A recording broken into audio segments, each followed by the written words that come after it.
Jasmine Brand here, and I am super excited to talk today to Tyrone Gilliams. How are you doing? Oh, I'm blessed, Jasmine. Pleased to Okay, meet you. How you doing today? I'm doing good. So you have a few titles. You're entrepreneur. What else? What else is the proper title for you? You're a TV I don't go. producer. Yeah, I don't get into titles like that. I love the Lord. I'm a man of God first. Father, family man. I always go by God, family, business. The world can call me whatever they want to, but I keep it real simple. Okay.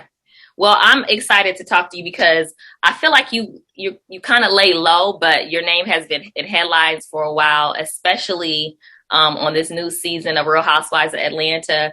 We usually would hear about you with Sheree, and then when you were incarcerated, we heard about you in connection with Sheree. But I wanted to talk to you because we don't get to hear from you much. So I wanted to just kind of start off and ask you to give us your background, where you came from, what you did in business, what you're known for now, just so people can kind of get a sense of who you are outside of seeing your name mentioned in headlines.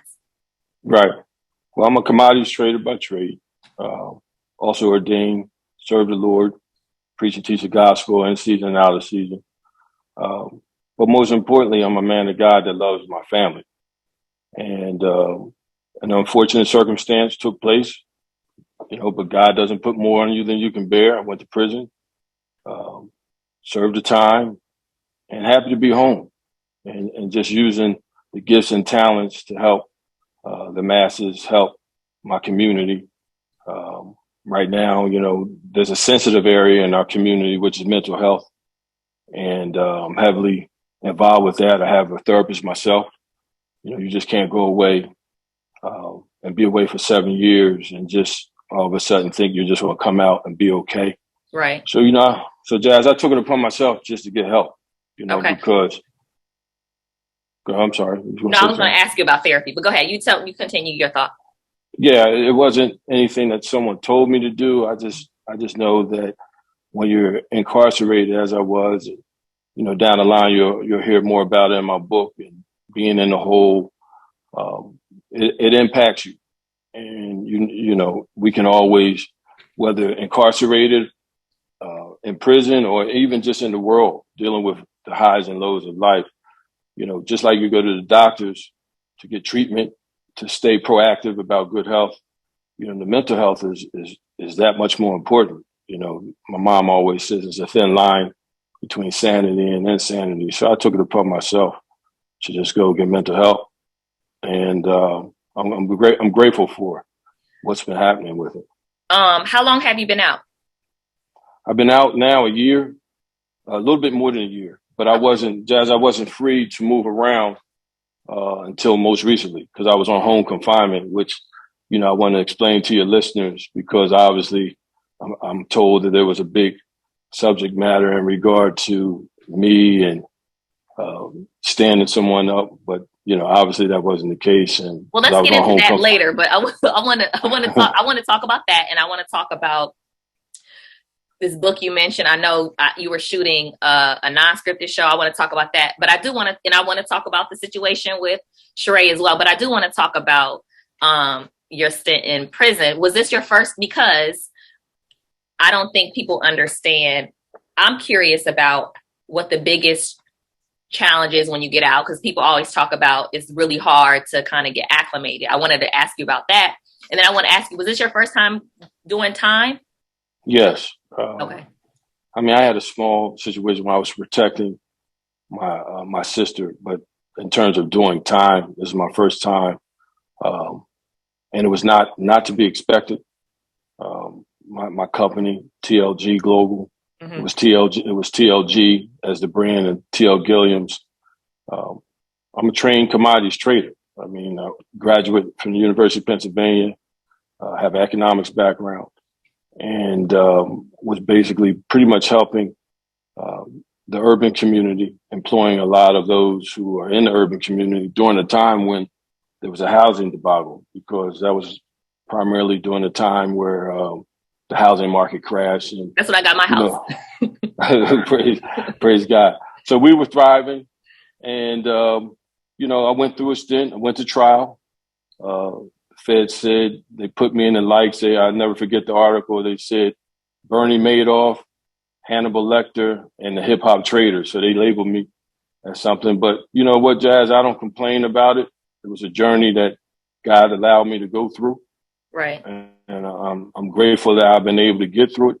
But it has impacted family, which is why, you know, you asked about Loving the Feds, which we're taping in pre-production with. Loving the Feds will primarily platform families that are impacted by mass incarceration, and specific to children. Okay. Because children, when they lose their heads, mother or father, because you're not just talking about, although in the Black community, primarily it's mostly Black males that are taken away, but the children get impacted a lot. And so I got a good team that's working on the foundation for the children, that's working on helping those with mental health, men and women that come home, you know, steering them and helping them see the significance of mental health. Because we can lie about it, we can, you know, ignore it, but you can't be away for time. You know, I was away 7 years, and I was at 7 prisons in 7 years. You can't be away that long and it not have an effect on you. Like I always say, I wouldn't wish.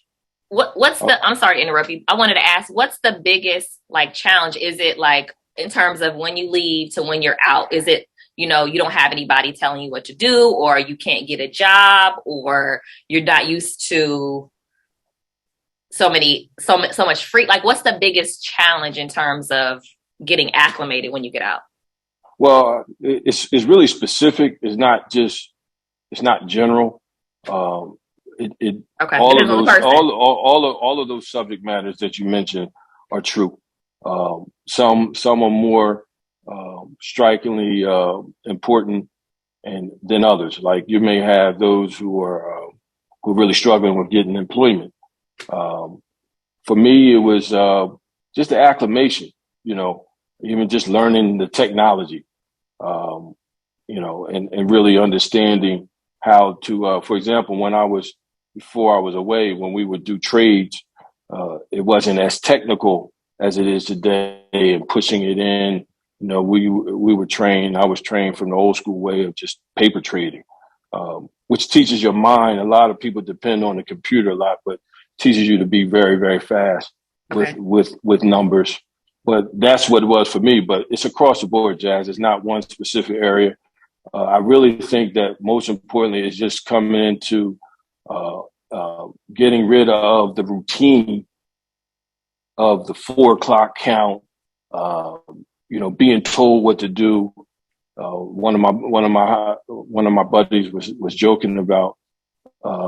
He thought I was taking a nap, and he said, "Oh, you think you're still getting ready for 4 o'clock count?" You know, so it does affect you, biologically affect you, because you know we as human are product of routines, and when you become set into a routine, told when to lock down, these things still go on in your head, which is why I said, man, I need help. So also, and you're a dad, right? Yes. I'm a dad. How old are your kids, or how old were they when you went away? The youngest two, who were very, very, very mostly impacted, were, well, he's 20 now, and my daughter is 16. So you already know. But it started. It's not so fact that, you know, when he was 13 and when she was 9, it's not that much the difference. It's the fact that prior to then, you know, the feds coming to your house, seeing that whole thing take place, it's traumatic. Yeah. What one of the things with the conversation I had with my son, when he finally realized I was not coming back, one of the things that really got to me was when he said, "Dad, you know, it hit me. I was in class." Just mind you, he was 3rd grade, 4th grade, whatever. Yeah. He said, "It hit me." He said, "I asked my teacher, could I step outside for a moment?" And he said, because I was starting to cry because I realized I wouldn't see you again for some time, and I didn't know when you was coming back. And he says, "But Dad, I got myself together. You know, I didn't cry too long." I said, "Son, it's okay to cry. Yeah. You know, especially grown men. It's okay to cry, especially based on that circumstance. So that's why this whole mission about helping the youth is very, very important to me. Okay. Um, did you find God while you were in jail, or you was spiritual No, before, or? no, I've been spiritual all my life. I mean, I'm saved. My dad's preacher. I've been, you know, I was ordained early. Um, you know, even in prison, I was spreading the good news. Truly, Jazz, without my faith, I wouldn't have got through. Okay. There's no way in the world. Excuse me. Yeah, okay. There's no way in the world I'd have got through without my love for the Lord. So it did help me tremendously. And Okay. you know, when you're at your lowliest point in life, if you don't have your faith in God, it's hard to get through any kind of circumstance. Right. And prison is bad, Jazz. There's nothing to glorify. It's nothing to talk about and brag about. You know, you got a lot of rappers and people to talk about. Guys who went through it, we don't we don't wish that on our worst enemy. It's not Right. something that you want to be a part of. Right. So, and this might be a silly question, but what is a typical day like when you're inside? I know it varies. Like if you're not in the hole, if you're not in the hole, you're just Right. having a Right. regular, you're doing a regular day. What's a regular day like? Well, again, that becomes specific on the inmate. For Uh, as you? for me, as for me, I was always fighting my case. As for me, I was going to the law library. I Okay. was always fighting my case. Then obviously I would go work out, go to the yard, work out. I was constantly reading and studying. Actually, I read more books in prison than I did on the streets. Um, and then you know, then we have times which you would look forward to in terms of sports. If you're heavy into sports, you would get excited about the season. NFL, you know, guys who like to gamble. You know, you're gambling on your football team. That really helps you bid. It Okay. helps you because you figure a lot of us would bid from once, you know, the beginning of the NFL season Mm-hmm. almost cuts your bid in half because you look forward to the Thursday night games, the Sunday night games. Okay. And then if you love basketball like most of us do, then you got the NBA and the NBA finals. So, you know, it doesn't slow down too much until pretty much the summertime. Um, so that, you know, you can still have your religious services. You can go to service. Okay. Um, you know, if you like chess or any kind of other games, you know, I had chess buddies, so we're constantly playing chess. So it really depends on the individual because you do have those who are institutionalized who aren't really doing anything. There's Okay. a huge population in prison that's just doing what they would do to stay in trouble or you know or trying to get over. So it really again it depends on the individual. And what about Christmas? What did you do on Christmas? Is it like a regular Um, day or what? Or like on holidays? Christmas, on holidays, the feds does recognize national holidays and they honor, to their credit, the various religious groups. Okay. So whether you know, of course, Ramadan for Islam, Christians have, you know, obviously Christmas and Easter or Resurrection Sunday, as we call it. Mm-hmm. Um, you know, it really depends on your ethnic, your religious sect, but they would set a time for that. Okay. Uh, Visitation hours vary. Okay. Um, you know, you look forward to hopefully seeing family if you're fortunate enough. For me, when they started moving me around so much, you know, that kind of interrupted. But I was fortunate to still have the love and support of family. Okay. Last question about jail or prison. Mm-hmm. What do you think is the biggest lesson you learned um, by that entire experience? The value time, Yeah. and just the simple things in life, because you know we can be in this world so caught up, you know, in the material world, but when you're away in prison and can't see the sunrise, um, you know, don't know what's going on outside the wall, the fence, unless someone, you know, tells you or communicates with you. Just the little things, a comfortable bed, being able to take a bath. Oh um, yeah, bath. you know, it's the simple things, not having to go to the restroom and have to constantly spray the toilets and what have you, because you have a lot of diseases from MRSA and staph that can come in that you can catch in prison. So you get any kind of disease or ailment in prisons, you pretty much hit. It's hard to rebound from that. Dental care, being able to go to the dentist, because they don't give you, you're not able to see the dentist twice a year as recommended. Okay. So all those things are the basic things, and it teaches you really to just to slow down. Yeah. Like it's not worth it to keep trying to run a rat race, so to speak. Did you watch lots of TV while you were in? No, I wasn't. For me, I did watch sports, but I wasn't a TV watcher. I didn't bid off the TV because the feds normally, if they want to punish you, they would shut the TV rooms down. Okay. Things of that nature. If it wasn't the CNNs, the MSNBCs, or like I said, football, some sports, you really wouldn't catch me, too much in the TV room. Okay. It just wasn't my thing. But that's nothing against, the brothers who do. Like, whatever you need to do to get you through. Music was very, very therapeutic. Mm-hmm. Part of my therapy involves music. And even with our Love in the Feds project, we were having a music component because a lot of guys download music and they keep their the MP3s. I was about to say AirPods or something, but they keep the MP3s in their ear and download the songs that can help them get through the day. Okay. Because and it's good to be able to keep you. As for me, I just never allowed myself to be caught up in the circumstance at the moment. I just wanted to see beyond the circumstance and not allow myself to be caught up in it. Okay. So switching gears, I need to ask you about your relationship or your friendship or whatever with Sheree. We watched your name in headlines. We saw you pop up, do little cameos on upcoming episode of the show. How did you and Sheree actually meet? It was some years ago. She came to an event of mine I had in Philadelphia that was sponsored by, obviously, my company. It was a black tie affair. It was called Joy to the World Fest.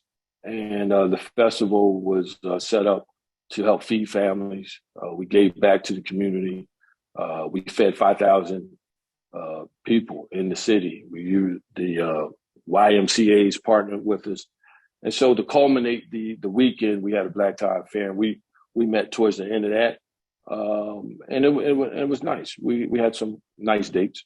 Okay. When did you all start dating? We had some dates then. That would have been about 2010. And then it was interrupted, obviously, by my indictment. When I saw the feds come, I shut down on everybody. You never know. And I didn't want to, knowing and finding out, obviously, what she was doing. I didn't want, especially with my case coming out of New York, I didn't want what happened to me to impact her life. So I just stepped away with no explanation, but I had to step away because, your phones are potentially tapped. There's a lot of things you don't want to eventually involve somebody in that could upset their lives. Right. Were you, I don't know if you can call it dating. Were you all still dating when you were away? Because it kind of seemed like you were. There were gaps. We didn't reconnect until 2016. Okay. It was a ride from 2016 and up until 2018. When I lost my appeal, kind of disrupted her mindset, and that's fine. Guys, when you're in prison, you can't really get caught up into what other people are doing or saying, or how they feel about your situation, because and you don't want your life to stagnate there. So, that's what happened in 2018. I think I was told she even publicly said, she was single and ready to mingle at that point. Right. Yeah. Yeah. I think you're right. I think as a, like, we watch the show, I think the public may be under the perception that, or the impression that you all kind of were together your entire stint, which is 7 years, which is a long time. But you're saying it was kind of on and off, and then from 2016 to 2018, you guys were in communication. Kind of, I don't. Yeah, Can you? Mhm. it was real supportive. I'll give it credit. It was supportive, and it was good in that time frame. But and I think and they told me that even if you look probably I guess at the whatever season it was, maybe 10 or I know it was 2018 that I lost my appeal. That kind of because I didn't even think I was gonna lose my appeal. That kind of like rocked everything, Yeah. and understandably so. And so and I don't know when she vocalized that she was in a single state, but it was somewhere around that period. I was told that uh, she made it clear that she was single and ready to mingle. Right. Were you all ever exclusive or? I would say, yeah, in the earlier stages, at least from my standpoint, as it was communicated by both of us. But when you're away at prison and not able to see how individuals are and see how people move, and vice versa, you really don't know. So you can go by what they say, Right. what you're told, and that was pretty much it on that. Okay. Before they aired, I think even before they aired the new season of Real Housewives of Atlanta, it was reported that you or someone from your team had sent a cease and desist to Bravo. Mm. What can you explain what that was about, or is that true? Yeah, it was true. What happened was, Jazz, I'm a businessman for once. As I say, God family business, I live by it. But I was aware of the taping, Okay. but there was no arrangement contractually or any agreement with me and Bravo. And what really, because I don't have a problem being supportive of a significant other or somebody you're dealing with, but when they created that narrative, and when the narrative was created in regard to me and an event, not an event, excuse me, a lunch date or something that I was supposed to have with her. That's when my lawyers had to jump in it because it was putting me at risk for going back to prison. What many don't know, I don't think your viewers, your followers, or even on the Housewife brand, I was on home confinement, Jazz. And when you're on home confinement, federal home confinement under the BOP is very restrictive. Okay. So you don't have the freedom to move around as I'm able to move around now. I just got off the monitor, but I had an approved schedule and approved places I could go. One was church. Okay. The other was the gym. And then I could go to get therapy for my for my doctor for mental health. Outside of that, I had a curfew. I had to be home. So, I couldn't quote unquote stand anybody up because I'm in the house. I'm not roaming around. Well, let me ask you this. So the cease and desist, that was sent pursuant to, that was sent after that situation because after the alleged stand up. That was after that. It was definitely it wasn't alleged. It was a false narrative by her. Okay. But so that was sent after that. So tell me about the date that wasn't.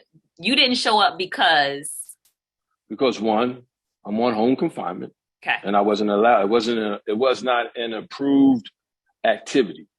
Now, if I had an agreement, if it was already agreed that I was working for the network, because that could have happened prior to that, then if I wanted to shift, I could have showed up and not get in trouble. Okay. But Jazz, I'm not going to risk my life for anybody to go back to prison.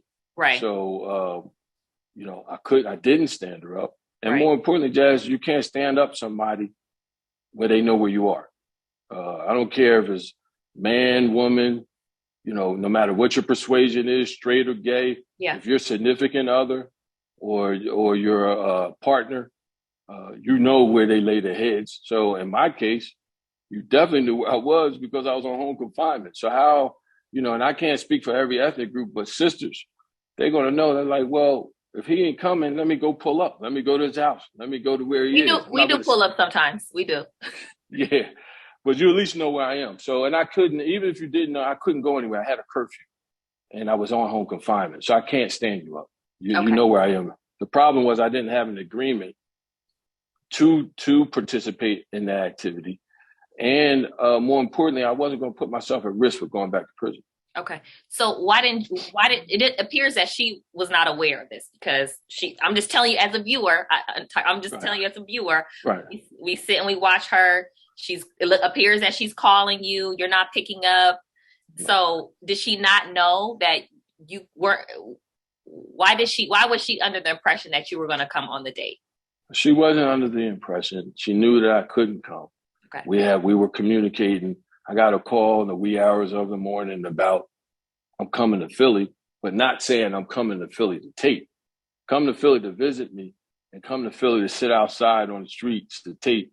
It's a whole different narrative. You come to Philly like you've done before, you're going to come over, you're going to pull up, you're going to come to where I am and go from there. Mm-hmm. But not all of a sudden saying, oh, I'm coming to Philly and by the way, we're taping. Well, that can't happen. Okay. You know, that wouldn't. I would have been in so much trouble, Jazz, and it just wasn't worth it for me. So did she know? She listen, Jazz. Okay. She knew. Okay. It was clear. It was even. Not only did she know, and I don't want to get into how because it's not their responsibility. Okay. But she knew, and she could have easily just said, "He can't come. I know he can't come. We can do this at another time." Or we could do it someplace else, or I can go to his house, you know, and see the uncomfortable setting that he's in because he's on home confinement. Right. And because where I was released to wasn't where I am now. Okay. You know, fortunately, I was released almost a year and a half earlier than I would, because my time wasn't supposed to be up until September of this year. Okay. September of 22. So she knew where I was. It wasn't like I was out of the country or on the West Coast and just stood her up. And that's sad, Jazz, because the narrative for males coming out of prison, unfortunately, is they come home and they do the female, someone that was riding with them all throughout the bid, which was not the case. It wasn't all throughout the bid. And they just come home and do them wrong. So that wasn't the case. Okay. Did you all talk afterwards? About what happened. There was what I don't know where they are on the show. I don't watch the show, but it probably may have the first time it was again addressed because we definitely spoke and it was communication via text. Okay. She knew I couldn't, but after that, because my position is this, Jazz, no matter how, and everybody has their own journey and they're going to do what they need to do for their own livelihood. I understand she's a reality star. She has to do certain things based on her job. But when your moves and the things that you're doing is impacting my freedom by any means necessary, that right there didn't settle well with me. Okay. So I gracefully, just stepped aside, bowed out, no anger, no animosity. But when I see that you're going to expose me and not look out for my best interest, I just needed to step away. Okay. And continue to work on. I'm already dealing with mental health issues. So why would I even entertain that? Because that becomes a very, very, it can push or trigger other things, which I wouldn't allow to happen. Gotcha. She was, very emotional on the episode and episodes afterwards and in tears and stuff like that about what she said happened. Do you wish you would have handled it a different way, or you feel like you did all you could to prevent that situation from happening or that scenario from happening? Jazz, I have no control. Just because I was home, I was under the jurisdiction of the Bureau of Prisons. So I had no control over what I could and could not do. Gotcha. However, I did in the upcoming, I don't know if the finale came up, because no matter what, I don't want to, even, let's say this, I looked at it as this, Jazz, my circumstances, good, bad, or indifferent, if they upset her in any way, I took it upon myself and said, listen, I apologize for anything that I did that may have affected you. I apologize to her publicly. I did it when I was taping. Okay. But in terms of the circumstance, in terms of that moment and how to handle it, I did everything that I could do and was able to do, more importantly, without putting myself at risk. But in terms of, I can't gauge where the stimulus for the tears. But I did, like I said, I did make sure I apologized because I don't want to see. I love my sisters. I love my mom. I love all. Why do I want to see somebody hurt? Even if we're not on good terms, I don't get anything out of seeing you upset. So I didn't see that happen, but I still apologize for it, which you'll see. If they haven't aired it yet, you'll see me apologize. Okay. This is not a funny situation at all, but you saying the stimulus for the tears is so funny to me. Right. So I saw you. I saw you laugh. Okay. I want to ask when you and Sheree officially ended. Was it after the date or? We were not on one accord for a while. When I got home, as soon as I got home, TMZ did an interview with me and said something that I wasn't aware of. And what she said on Andy's show, I don't want to say the exact date, but I think it was 2020. She said something. This is when we were locked down due to COVID. But they actually they pulled out the tapes and said, well, how do you feel when she said this, and that? Mm-hmm. And I began to think about, even if we decide or individuals want to go different directions, it's just very simple. Just be clear in the communication. Although I addressed it at that point, I said, well, she's here right now. So I don't know, even if that's what she said, you see where she is now. But regardless of that, when you see how people move, and here again, I don't have anything, I'm not into bashing. I'm not into bringing her down. God bless her and whatever she's doing. Hopefully, she has, I know she's been working on her She by Sheree. Hopefully all that things, they transpire. But you got to be careful how you talk about and handle, especially those who are children of God, touch not my anointed. You got to be careful. So I began to step away because, we got a saying, the devil is a liar. When you see lies that start to come out, you don't want that energy. Those who are into the universe and good energy and good vibes, I just want good energy, good vibes and around me and keep it that way. So the last time that you all spoke, was it at the taping that you did, or have you all spoken? Yeah, there was. I'm pretty sure I probably called in terms of maybe a Mother's Day. I'll send out proper greetings and Happy Mother's Day or something. But in terms of talking, and I don't even know if I called. I may have texted. But in terms of talking, last time was the taping, which I didn't know at the time, but obviously was the finale. That was the last time we spoke. It is what it is. I mean, to God be the glory. Life goes on. You keep moving on. You wish everyone the best, and keep it moving. Gotcha. There was rumors. There was speculation that you helped pay for Chateau Sheree. Right. I wouldn't get into. First of all, Jazz, due to my financial case circumstances, I would never talk about, and would never talk about financial stuff. But rumors are rumors, and I stay away from them. Okay. What do you think what do you think in terms of where you are now? What do you think the biggest misconception is about you?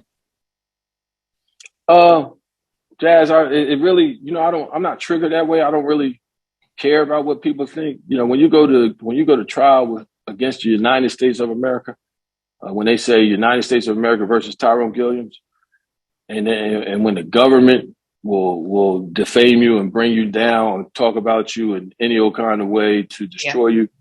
When anybody brings up something, it doesn't really matter because I know who I am. Okay. My loved ones know who I am. I'm going to continue to spread love. You know, I'm gonna put God first. You know, if you want to look and find some mistakes on me or about me, that's not gonna be hard. I'm not perfect, but I don't do things to hurt people. I'm not triggered like that. I do everything I can do to help. So at the end of the day, if someone, you know, whatever they think, hey, God bless them. You know, I still say God bless you because you can't bother me. You know, no weapons formed against me shall prosper. There's nothing you can do to hurt me. So I really don't care. It doesn't bother me, Jeff. If they asked you to come on the reunion to, I guess, kind of clarify, or for whatever reason, would you come on the reunion? I mean that's an arrangement that would have to be legally handled, and You would be open to it. Oh yeah, I'd be open to it. Absolutely. Okay. Are you dating now? Because you guys aren't together anymore. She has a new man. Are you? Yeah, I heard someone they were sending me. I heard about that, and like I said, even TMG called me about that a couple of days ago. I said, "Listen, God bless her." You know, they asked me if I had any advice for him. I said, "No, I don't know him, but you know, God bless her. God bless him. Wish him the best." As for me and myself, staying to myself. I'm just really allowing the whole treatment to resonate. I'm heavily focused on my projects. I mean, we're really excited about what's been going on. I was able to travel to LA. I saw your Instagram. You've been out there. You're outside.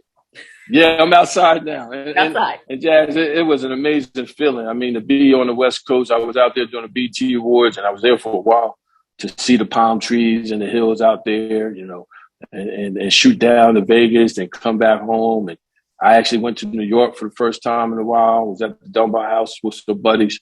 So I'm just grateful. You are outside. Thankful. Yeah, I'm outside.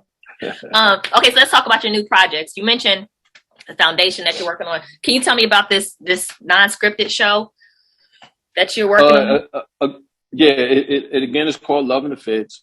It also has a music component, which each season it will have a mixtape, primarily to uplift the brothers in prison. Okay. Because I know they constantly listen to music on MP3s, but it platforms in the regions of the country because the Feds is broken down into the regions. You got the North, you got the South, you got the West. So it platforms families. A lot of them in the urban community are females who platforms and how they were impacted when their father, their brother, their significant other, their husband, or even just a good friend that was in their life, how they're coping with the fact that they went away. You got, females who got kids by these guys, and vice versa. We have some situations where you have a female, some females that had to go away, and how it was for them, it is for them with the children being home. And so it's just bringing attention to mass incarceration and how it really, really is. You know, I hate to say it, it's a demonic system. It's unfortunate. It's triggered by evil. Mm-hmm. It does in some cases, in a lot of cases, it is necessary. I mean, There are some people in prison, Jazz, that really belong. However, it ultimately is set up to destroy lives, and it does, because even when guys come home, they can't easily just get a job. They even tell you that, yeah, you can get a job.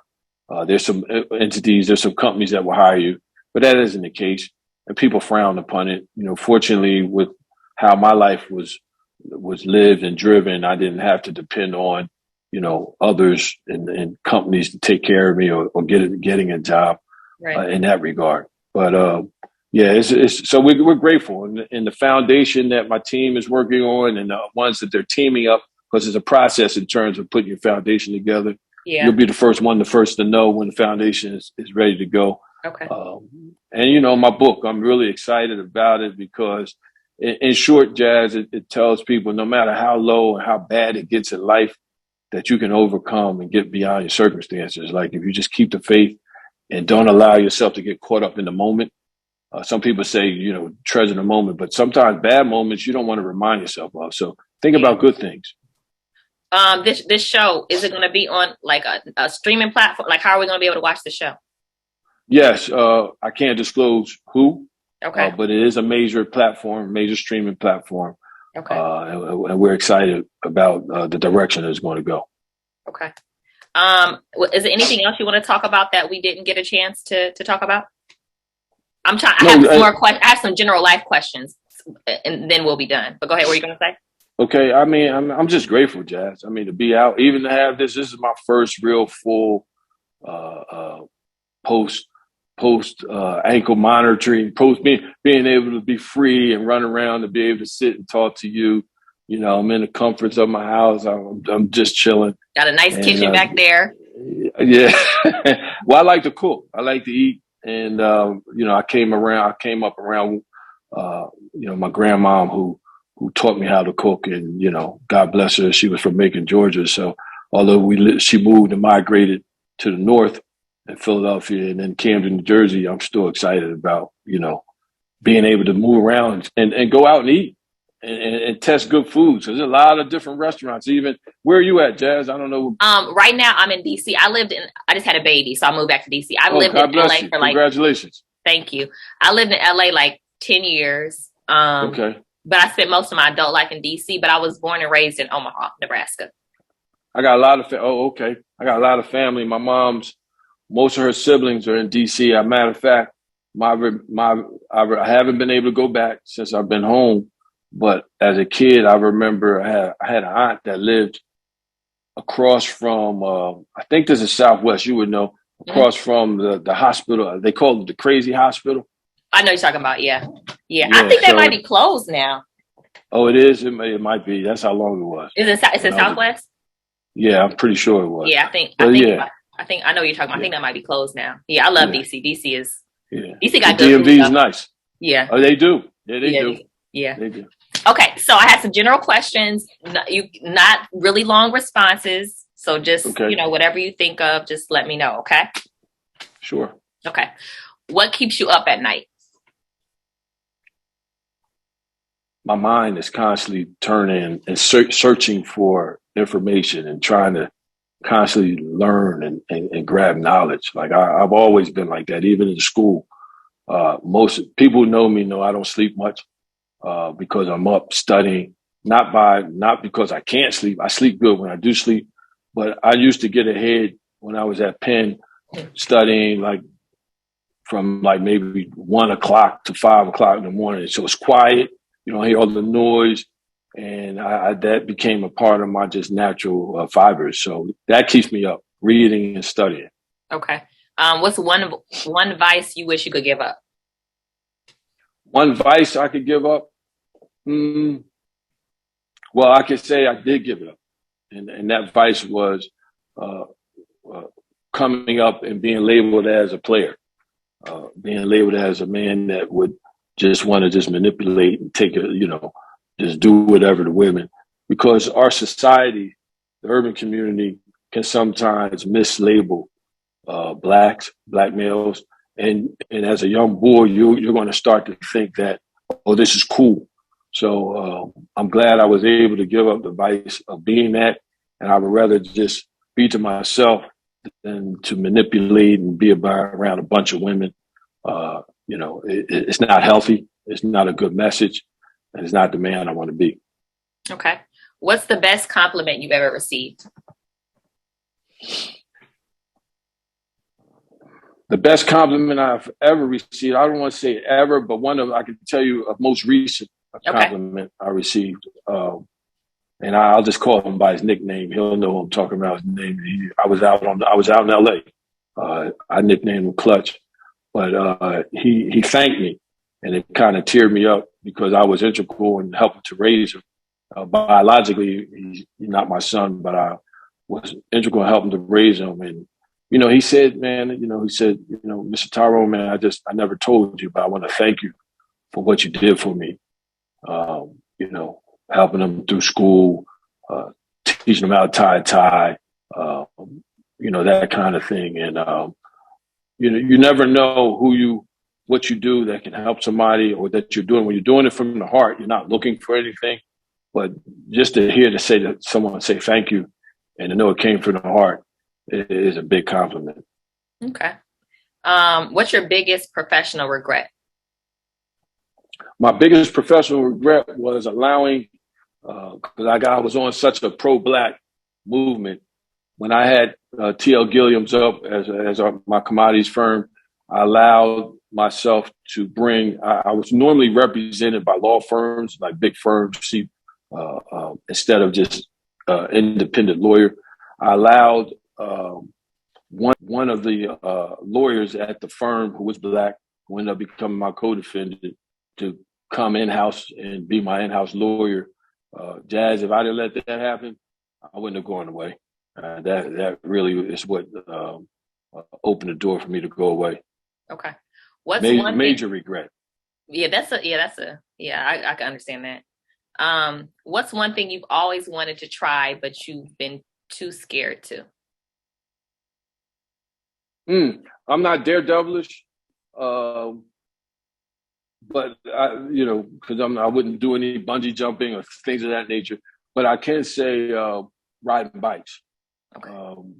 I think it's just like motorcycles? For me because motorcycles. Okay. Motorcycles, because I know some guys who I grew up with who were riders, like they could ride, and they lost their lives. So and I'm tempted every now and then to go buy, even if I bought a Harley or cruiser, but I'm too scared to do that. Okay. What's the best thing that's happened to you this year? This year, just being back with family and seeing my youngest daughter. She's coming along well. My son's coming along well. Then I have a middle daughter. She's working. She's at school and working at University of Pennsylvania as well. Oh, nice. In the medical field, looking to go into medical school. So when you see those things that although you were away, they're still strong and have held on and have gone to another level. And now to be able to be in their lives daily, to be able to travel and see my oldest daughter, it's just a blessing. Who's the last person you texted? The last person I texted today was my dad. Okay. And no, my dad was first, then my mom. Okay. My mom's always texting me. Okay. She texts me all the time. Your mom's a texter? Man, hey Chaz, I just had to get on her. She loads my DM up. With content, good content though. Because she's an educator. My family's are educators. She retired as a psychologist and things of that nature. But she constantly texts. And that's your mom. You want to say, "Oh, mom, come on," but that's mom. Yeah, my mom's a text too. My mom, I have a personal Instagram account, and my mom, you DM me nonstop. I'll be like, "Girl," but I don't say nothing. I just right. So when you edit this, don't make it too hard. So she's like, "Oh, why did you just tell me?" Right. Yeah. Last question: if you had to pick one song as the soundtrack to your life, what would it be? I never would have made it without you. Okay, that was easy. Yeah. All right. Well, I feel like we covered everything. We talked about everything. It's been an absolute pleasure. If you ever have any other announcements, you want to do another interview, maybe when the book comes out, we're around. We're not hard to get in contact with. Well, Jazz, I really appreciate you. And because I like your professionalism and even your questions were real and honest. I would like when I'm ready to let the book be known about, come to you first. Yeah, of course. And I appreciate it too. All right. All right. Thank you. As I say, God family, God bless you. God family business, Jazz. All right. Take care. All right. You too. Bye-bye. All right. Bye-bye.